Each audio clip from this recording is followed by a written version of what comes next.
This is my crowd. Stephanie. Sorry. Mackenzie. Sydney. George. Wanda. Michelle.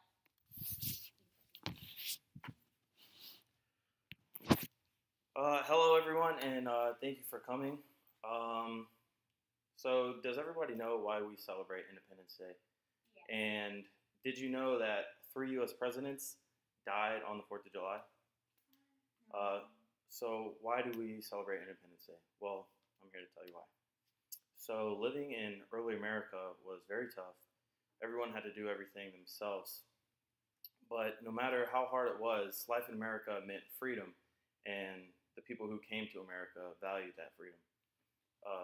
So this strong sense of freedom is what drove the colonists to revolt and start a revolutionary war to gain freedom and independence from the British government. The 13 colonies were business ventures in America with the purpose to make money for their sponsors. But with the outrageous taxes imposed by the British government, they eventually banded together to fight for their freedom and win their independence.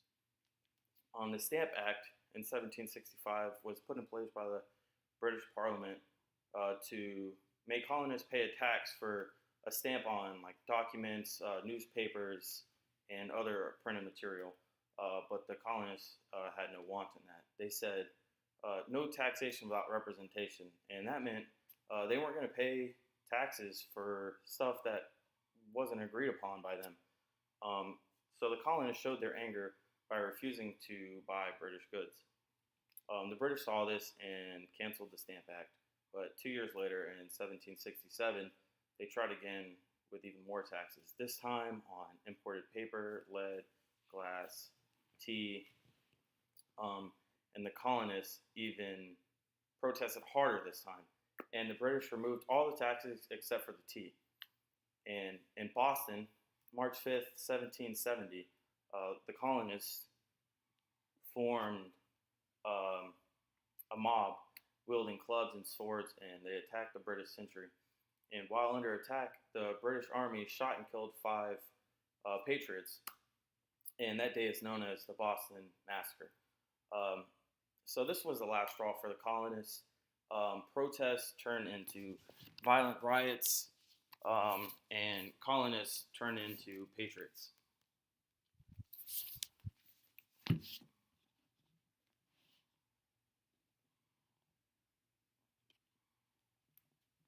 And so in November 1773, the British, they sent a ship full of tea to Boston, and they demanded it be unpacked and the taxes paid for. And so the colonists, they said no. So they had an answer for that.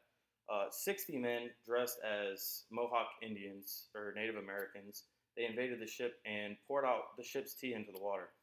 And later, the British passed a law to punish the colonists for defiance against the Parliament. These acts made the colonist patriots even angrier, and by 1775, they prepared for war. These acts, the colonist patriots began to stockpile firearms, cannons, gunpowder, and all kinds of firearms in Concord in attempts to get ready for the war. And so the British Army was ordered to march to Concord and confiscate all the weapons. However, they were intercepted by patriots in Lexington, and this was the first battle between the two parties. A patriot, he let off a round, and the British opened fire, killing 8 and injuring 7 patriots. The patriots retreated, and the British marched on to Concord. But by the time they arrived, a man named Paul Revere had already brought a letter to the colonist patriots of Concord to move all the weapons away. He said the British are coming. And during the march back to Boston after a failed attempt at Concord, the British Army was attacked multiple times by patriots who killed over 73 British soldiers and wounded even more. And this event marks the turning point for the patriots. This let the British know that this war was not going to go down as easy as they thought. So more battles went on in places like Bunkers Hill and Breeds Hill, and many lives were lost. However, there was great victory in Boston for the Patriots. They were able to siege the city of Boston. This wasn't only a battle victory, this was the first time they felt free. No more rule from Britain. They were finally Americans. And by June 1776, the war was in full swing, and the majority of colonists were now in favor of independence from Britain.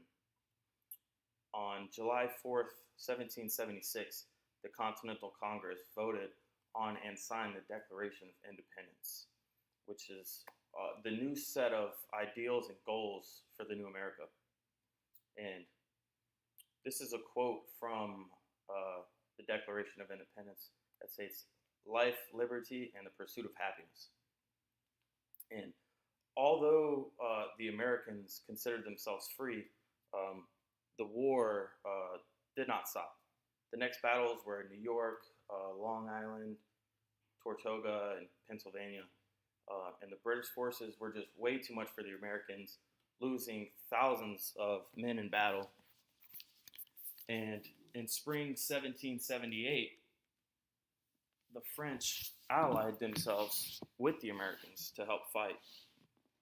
And without France, the Americans, they wouldn't have all the key elements they needed to have success. The French, they provided aid to the Americans and blockaded routes, stopping the supply for the French, or for the British. In 1781, Americans defeated the British in a major battle of Yorktown, Virginia. Over 9,000 Americans and 7,800 French soldiers attacked the British in Yorktown. The entire British army was outnumbered and officially surrendered on October 19th.